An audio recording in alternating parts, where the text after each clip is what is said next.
여러분 반갑습니다. 저는 한글 맞춤법 함께 공부하게 될 김은혜라고 합니다. 자, 여러분 이 영상을 보고 계시는 분들은 아마 기본적으로 다른 분들에 비해서 우리말에 관심이 굉장히 많으신 분들이라고 예상이 됩니다. 자, 여러분들 한글 공부에 관심을 가지시는 모든 분들 환영합니다. 자, 요즘은요 한류 열풍과 함께 한글의 위상이 점점 높아지고 있죠. 그래서 한국어를 배우고 싶다는 외국인들이 굉장히 많은데요. 자, 이런 시대에 여러분들은 우리말 얼마나 정확하고 바르게 쓰고 또 말하고 계십니까? 자, 우리가 일상생활에서 사실 의사소통하는 데는 별 문제가 없죠. 그런데 특별하게 글을 써야 될 때, 자, 또는 어떤 공식적인 자리에서 뭔가 발표를 해야 될 때, 그럴 때 이제 표준 발음법이라든지 또는 맞춤법이라든지 이런 데서 평소에는 잘 생각 안 하던 건데 하면서 좀 막힐 때가 있어요. 그렇죠? 자, 그래서 일상생활에서 알쏭달쏭 헷갈리는 말들, 그런 말들이 참 많습니다. 자, 그런데 자, 어떤 것이 맞는 것이고 어떤 것이 틀린 것인가 이런 것들을 일일이 따로따로 다 암기하거나 외우는 데는 한계가 많겠죠. 자, 그럴 때 필요한 것이 바로 원리와 원칙을 이해하는 것입니다. 만약에 내가 어떤 말이 형성된 원리를 안다, 또 발음되는 원리를 안다면 자, 어떤 정확하지 않은 것도 그 원리에 따라서 정확한 표현을 유추를 할 수 있는 능력이 생기는 거거든요. 자, 그래서 자, 이 수업은 그러한 원리와 원칙을 체계적으로 공부하는 그런 목적을 가진 수업이 되겠습니다. 자, 여러분들 우리가 제목이 쉽게 배우는 한글 맞춤법이에요. 자, 그런데 자, 이 수업에서는 한글 맞춤법에만 국한된 내용을 공부하는 것이 아닙니다. 자, 우리가 공부하게 될 내용들은요. 자, 국어 어문 규정에서 규정하고 있는 4가지 항목과 관련된 내용을 전부 다 살펴볼 겁니다. 여러분, 국어 어문 규정에서 어떤 내용을 규정하고 있는지 아시나요? 자, 크게 4가지 항목이라고 했는데요. 첫 번째는 한글 맞춤법, 두 번째는 표준어 규정, 세 번째는 외래어 표기법, 그리고 마지막으로 국어의 로마자 표기법 관련된 내용입니다. 자, 이런 거 하나하나 개념을 지금 설명하는 것보다는 자, 여러분들 제가 한 16문제 정도를 준비를 해왔는데 일상생활에서 사용할 때 굉장히 많이 헷갈리는 것들, 자, 인터넷에 보면은 많이 틀리는 자, 맞춤법 10개 해가지고 이제 10개가 올라와 있는데 그런 것들 이제 많이 보셔가지고 아마 익숙할 것 같아요. 그래서 좀 다른 내용들을 제가 구성을 해봤습니다. 자, 그래서 여러분 한번 같이 문제를 풀어보시죠. 자, 첫 번째 뚝배기. 뚝배기 어떤 것이 맞습니까? 제가 지금 발음할 때는 똑같이 발음을 했거든요. 여러분들 자, 음식점 가시면 이제 메뉴판에 자, 이렇게 적혀져 있는 데가 많을 텐데 사실은 자, 뚝배기가 아니라 자, 예사소리를 넣는 뚝배기예요. 자, 그래서 뚝배기가 맞습니다. 자, 2번은요. 휴게실, 휴게실. 자, 블로그 이용하시는 분들, 꾸미시는 분들 굉장히 많은데 멋진 풍경 앞에서 이렇게 포즈를 취하고 사진을 찍고 나서 그 밑에 휴게실 앞에서 또는 뭐 휴게실에서 이렇게 자, 글을 남겨놓으실 때가 많아요. 그래서 사진을 보고 사람들이 굉장히 이렇게 감상을 하다가 글을 보는 순간 좀 찡그릴 수가 있죠. 만약에 잘못 썼으면. 자, 그럼 어떤 것이 맞을까요? 자, 휴게실 할 때는요. 이 개자가 아니라 자, 이 개자를 씁니다. 그래서 여기가 맞아요. 자, 휴개는 둘 다 이제 한자어인데 쉴 휴자에 자, 걸개라는 한자를 써서 원래 도금도 개고 발음될 때도 개로 나거든요. 자, 그래서 이것은 휴게실이 맞습니다. 자, 세 번째 본의 아니게 자, 본의 아니게 자기의 뜻과는 다르게 어떤 일이 진행이 됐을 때 본의 아니게 이렇게 돼서 죄송합니다. 이런 말을 많이 쓰잖아요. 자, 그럴 때는 어떻게 쓸까요? 자, 본의 어떤 것이 맞을까요? 원래 의도대로 뜻 의자를 써서 자, 요것이 맞겠죠? 그래서 본의 아니게는 여기가 맞는 표현입니다. 자, 네 번째는요. 남녀 공용, 남녀 공용 어떤 것이 맞을까요? 사실 이렇게 보시면 바로 익숙한 것에 이제 손이 가니까 여기가 답이다 라고 쉽게 확인하실 수 있을 것 같은데 네, 맞습니다. 남녀 공용이 맞죠? 그러니까 이 여자라는 것은 자, 원래 니은이 여 모음과 만날 때는 자, 첫 소리에 만약에 그것이 온다면 그러니까 여자 이렇게 이 여자가 첫 소리 올 경우에는 여로 바뀌어서 소리가 나서 여자라고 하죠. 근데 두 번째 음절 이하에서부터는 원래대로 여로 소리가 나는 거예요. 자, 근데 이와 같은 자, 자, 용례를 여러분들이 알고 계시면 상관이 없는데, 여자라는 그 개념이 머리에 콱 박혀 있는 분들은, 자, 굉장히 자, 심각한 실수를 저지를 때가 있으신 것 같아요. 인터넷에서 사실 본 건데 여러분들 보신 적이 있으신가요? 자, 어떤 서비스업에 이제 있는 그 업종인데, 신사숙녀, 이제 화장실을 구분하는 그런 장소가 있었습니다. 보통 이제 남자용, 뭐 신사용, 숙녀용 이렇게 쓰잖아요. 그래서 신사용은 굉장히 이제 정확하게 표기가 되어 있었어요. 근데 그 옆에 굉장히 충격적으로, 자, 이런 말이 있더라고요. 숙녀용이어야 하잖아요. 그런데 숙여용. 자, 어떻습니까? 여러분 충격적이죠? 자, 근데 정말로 있었습니다. 자, 여자라는 그 뜻을 생각해가지고 숙여용. 자, 완전히 의미가 다른 것 같죠? 다른 것 같죠? 자, 이렇게 잘못 쓰는 용례도 있더라는 것. 그래서 자, 숙녀가 맞고요. 그쵸? 남녀가 맞겠죠? 자, 5번째는 연말정산, 연말정산. 같이 이제 좋은법칙과 관련된 내용인데, 자, 이럴 때도 자, 어떻게 쓸까요? 연말정산이 맞나요? 연말정산이 맞나요? 네, 자, 첫 번째 오는 이 니은은 자, 이응으로 소리가 바뀐다고 했죠. 자, 그래서 자, 연말정산이 맞는 표기가 되겠습니다. 자, 6번째는요. 자, 이것도 굉장히 많이 헷갈리시는데, 몇 월, 며칠, 몇 월, 몇 일. 자, 몇 월은 이렇게 몇과 월을 구분해서 썼으니까 당연히 뒤도 몇과 일을 구분해서 써야 되는 거 아닌가라고 착각하시는 분들이 많으세요. 그런데 자, 이것은 몇 일이 아니라 소리 나는 대로 며칠로 적습니다. 그러니까 몇과 일로 분석을 할 수 있는 근거가 없기 때문에요. 자, 그래서 여기는 몇 월 며칠 하는 이 부분이 맞습니다. 자, 여기까지 이제 6문제 이제 반도 안 풀었는데 어떠세요? 다 맞추셨나요? 자, 계속해서 한번 볼게요. 자, 7번. 우리가 만난 지. 이번에는 띄어쓰기와 관련된 내용이에요. 자, 띄어쓰기. 여러분들이 굉장히 골치 아픈 파트가 아마 이 띄어쓰기 부분이 아닐까 싶습니다. 특히나 보고서를 쓰실 경우에나 또는 이제 편지를 쓸 적에, 그러니까 물론 이제 친한 사람들하고는 상관없죠. 이런 거 조금 틀려도 다 이해가 되니까. 그런데 이제 공식적인 문서를 남길 때는 조금 곤란하겠죠? 자, 띄어쓰기 한번 볼게요. 우리가 만난 지 어떤 게 맞습니까? 지금 다른 부분은 이 뒷부분인데요. 그쵸?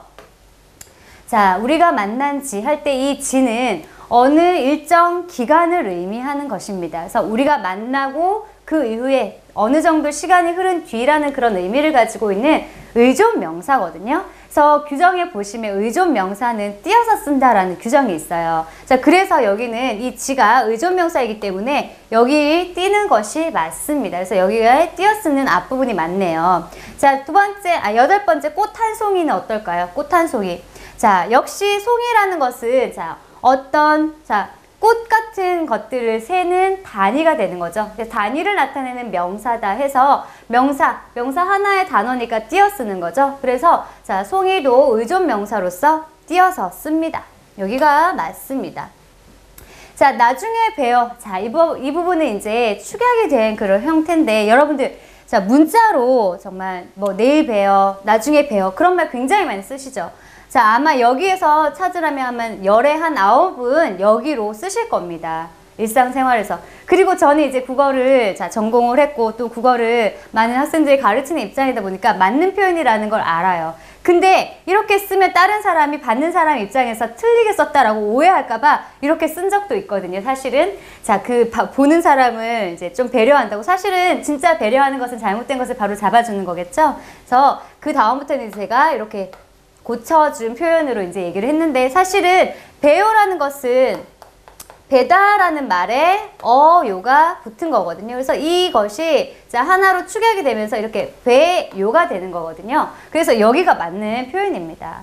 자, 여기까지가 이제 쓰는 거와 관련된 것이고 여기는 이제 표준어와 관련된 내용입니다. 자, 표준어. 자, 강낭콩, 강남콩 어떤 것이 맞습니까? 자, 표준어로 규정이 된 것은 바로 앞에 있는 이 강낭콩이고요. 자, 사실은 이거는 이제 표준어로 바뀐 지가 굉장히 좀 시간이 오래 지났거든요. 그럼에도 불구하고 굳이 설거지로 적으시는 분들이 많더라고요. 이것이 잘못된 표현이고 설거지, 소리 나는 대로 쓰는 것이 맞습니다. 자, 11문제 풀었습니다. 여러분 성적이 어떠신가요? 이제 이 5문제 정도 남은데 계속 한번 풀어보시죠.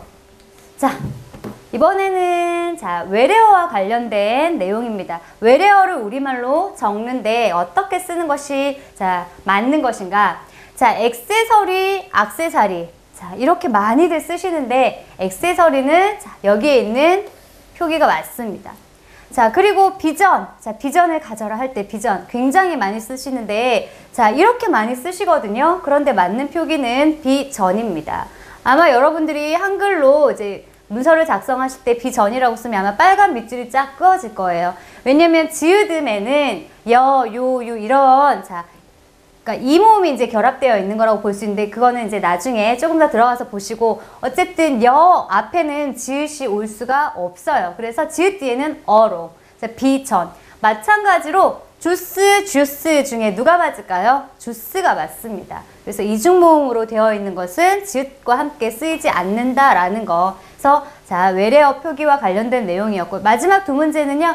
자, 로마자 표기법입니다. 우리 말을 자, 영문으로 적을 때 어떻게 적어야 되는가 하는 내용이에요. 자, 여러분들이 이제 이름을 영문으로 쓰는 경우 종종 있으시잖아요. 자, 그럴 때 필요한 내용입니다. 자, 한글 할 때 이 한글은 자, 히읗이 H로 자, 표기가 되고 자, 아 모음이 A로 표기가 되고 그리고 니은 받침이 N으로 해서 한이 되고요. 자, 글 할 때는 기억이 이제 여기에서는 G로 자, 으 모음이 있죠? 으 모음이 U, E로 이렇게 표기가 되고요. 자, 받침에 있는 이 리을이 L이 됩니다. 해서 한글을 제대로 적을 때는 이렇게 적습니다. 자, 그 다음에 자, 한글을 만드신 세종대왕의 세종 어떻게 쓸까요?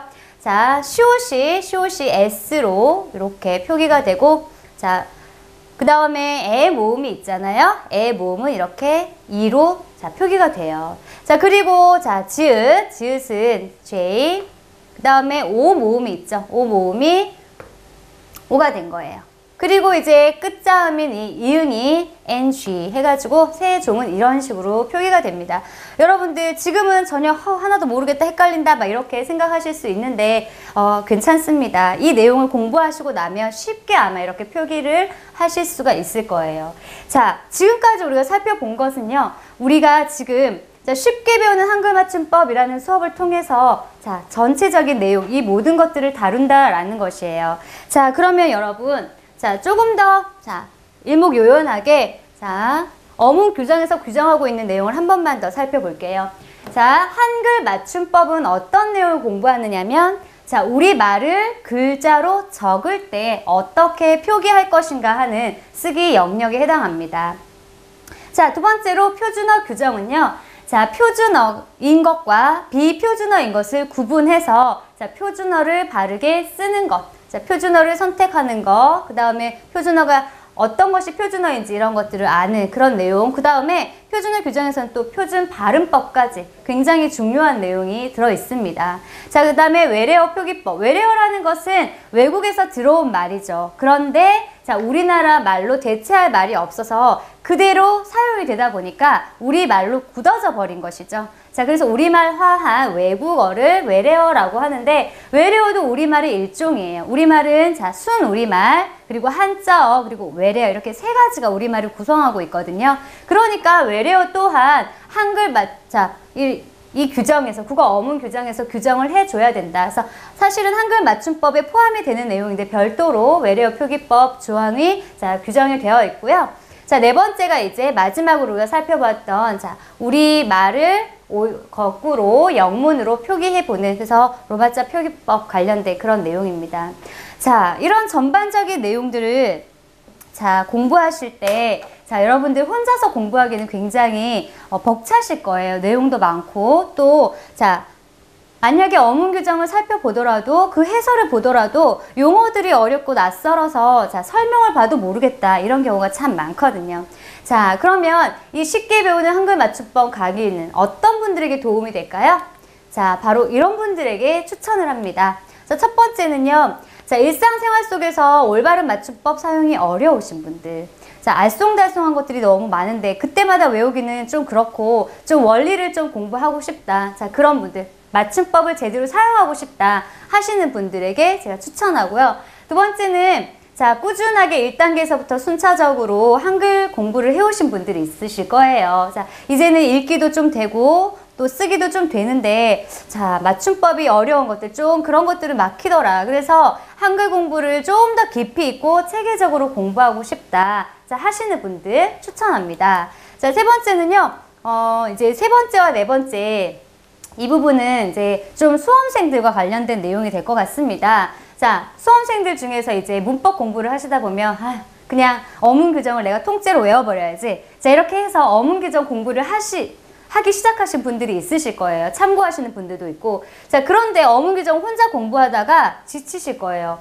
좀 전에 말씀드린 것처럼 용어도 어렵고 또 문법적인 용어들이 나왔을 때 이게 무슨 말을 하는 것인지 도저히 모르겠다. 자, 그런 분들 혼자서 어문 규정 공부하다가 지치신 분들 자, 굉장히 도움이 될 겁니다. 자, 네 번째 마지막인데 국어 문법 지식을 요하는 각종 시험을 대비하시는 분들 그렇죠? 자, 이렇게 자, 이런 분들에게 그러니까 뭐 수능 시험도 있을 것이고 또 각종 이제 회사에서 요구하는 그런 국어 관련된 시험들이 있잖아요. 자, 그런 시험을 준비하시는 분들에게도 굉장히 도움이 될 거라고 생각합니다.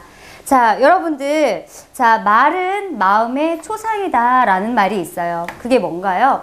자, 그 말이 곧 자신의 모습이다라는 거죠. 자, 우리가 사용하는 말은 그 사람의 인격을 나타내는 것입니다. 자, 여러분들, 자, 인격을 알려면 그 사람이 말하는 걸 보면 알 수 있잖아요.